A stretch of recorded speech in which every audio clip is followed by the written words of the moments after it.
নমস্কার। আজকে আপনাদের একটা মহা উপায় বলবো, যাতে আপনাদের বিজনেসের গ্রোথ বাড়বে, ফিন্যান্সিয়াল প্রবলেম দূরে চলে যাবে। যাদের মনে হচ্ছে পয়সা ধরে রাখতে পারছে না বা টাকা পয়সা আসছে না, বিজনেসে গ্রোথ হচ্ছে না, তারা অবশ্যই এই উপায়টা করুন। স্বামী স্ত্রী উভয়ে মিলে শুক্রবার দিন সন্ধেবেলা পায়েস বানিয়ে একটা পান নেবেন। পানের ওপর সেই পায়েসটা রেখে মা লক্ষ্মীকে অর্পণ করুন।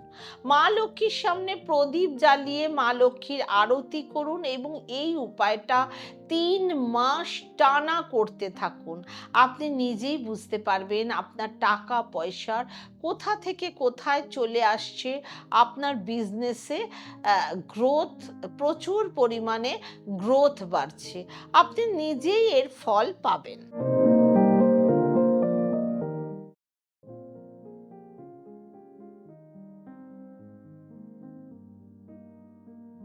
নমস্কার, আমি ডক্টর বলাকা ব্যানার্জি। আমার নিজস্ব চ্যানেল সুখের চাকায় আপনাদের সবাইকে স্বাগত।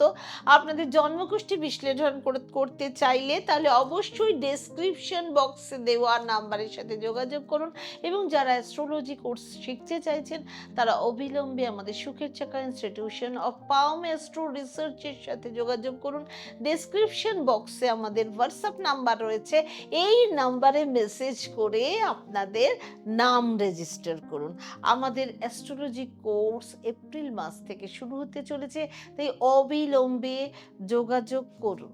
আসি মেন প্রোগ্রামে। দেখুন, আমরা প্রচুর মানুষ রোগে, ঋণে, শত্রুর দ্বারা জর্জরিত থাকি, তাই না? আমার এই ভিডিওতে অনেককেই দেখেছি কমেন্ট করেছেন, প্রশ্ন করেছেন যে তারা ঋণে জর্জরিত হয়ে রয়েছেন, অনেক ধার দেনায় ডুবে আছেন, তার জন্য কি উপায় করা যায়। আমি সব সময় বলি, আপনাদের যা প্রবলেম সেটা আপনারা কমেন্টে অবশ্যই জানান, আমি ঠিক ভিডিও বানিয়ে আপনাদের দেব।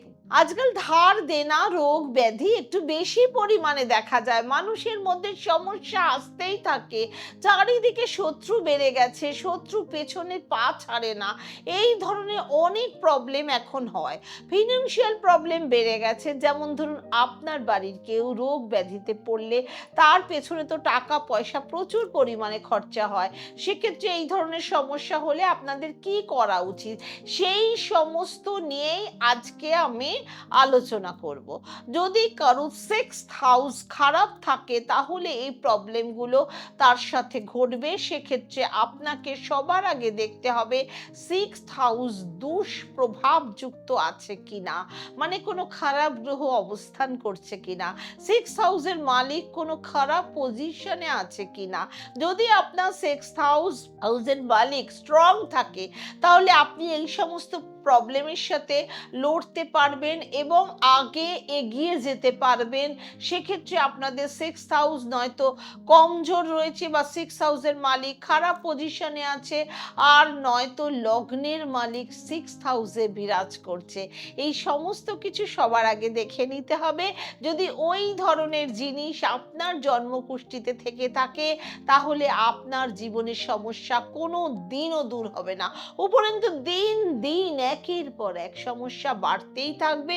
এবং যদি আপনাদের জন্মকুষ্ঠিতে সিক্সথ হাউসে মঙ্গল বিরাজ করে তাহলে আপনাকে ধার দেনার থেকে দূরে থাকতে হবে। কারণ আপনি যদি একবার ধার কারোর থেকে নিয়ে নেন, আপনি সেই ধার শোধ করতে অনেক সমস্যা হবে, অনেক প্রবলেম দেখা যেতে পারে। যদি আপনি ধার দেনা করে ফেলেন তাহলে মনে করবেন আপনি কোনো ট্র্যাপে ফেসে গেলেন।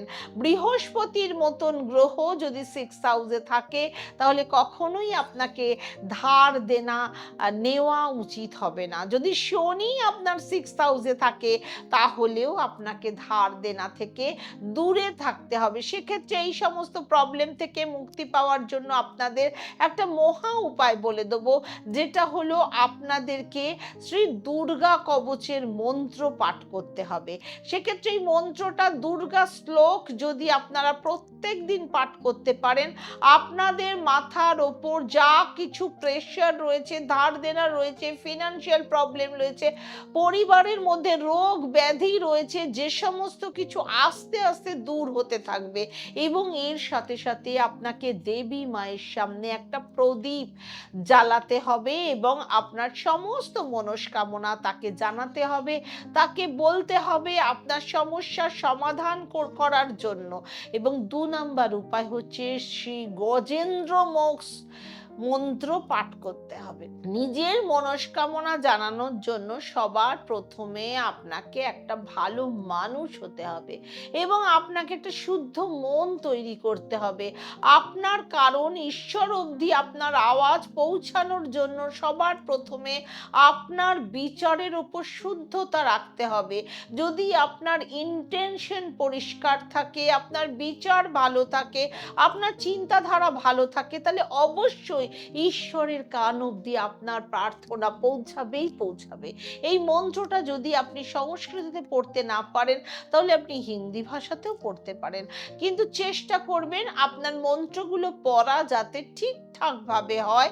কারণ সংস্কৃততে মন্ত্র পাঠ করা আজকাল অনেকেরই সমস্যা হতে পারে, কিন্তু আপনি হিন্দিতে পড়তে পারেন, মনে শুদ্ধতা রেখে শ্রদ্ধাভাবে পড়তে পারেন।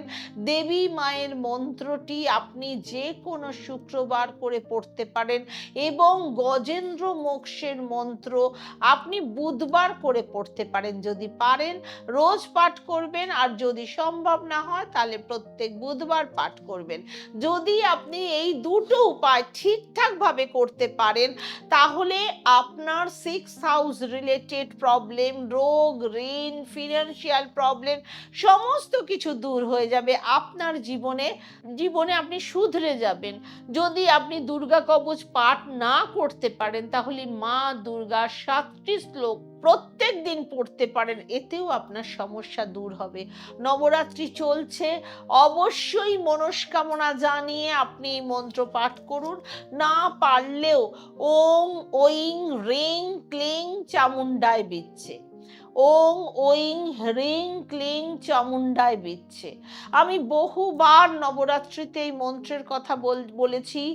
এই মন্ত্র এমন, এই নবাক্ষর মন্ত্র এতটাই পাওয়ারফুল, সমস্ত দেব দেবীকে আপনি বশে রেখে আপনার রোগ, ঋণ, শত্রু থেকে আপনি চিরকালের জন্য মুক্তি পেতে পারেন। শত্রু আপনার দিকে ঘুরেও তাকাবে না, ঋণ আস্তে আস্তে আপনার শোধ হয়ে যাবে, রোগ আপনার ঘরে প্রবেশ করতে পারবে না। আমি একদম 100% গ্যারেন্টির সাথে বলছি, এই মন্ত্রের এত ক্ষমতা, এত পাওয়ার। আজকে 18 বছর ধরে আমি নবরাত্রি করি, আমি নিজে বলছি নবরাত্রির এই মন্ত্র অসীম শক্তিশালী। আপনারা কিছু না পারলেও মন্ত্রটা, যারা ভীষণ দেয়ালে পিঠ থেকে গেছে, বাড়ি নিয়ে নিচ্ছে, গাড়ি নিয়ে নিচ্ছে, ঋণের জ্বালায়, মানুষের অত্যাচারে অত্যাচারিত হচ্ছেন, তারা করুন, অবশ্যই সুরাহা পাবেন। মন থেকে করুন।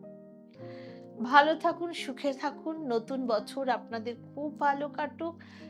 ওম শান্তি।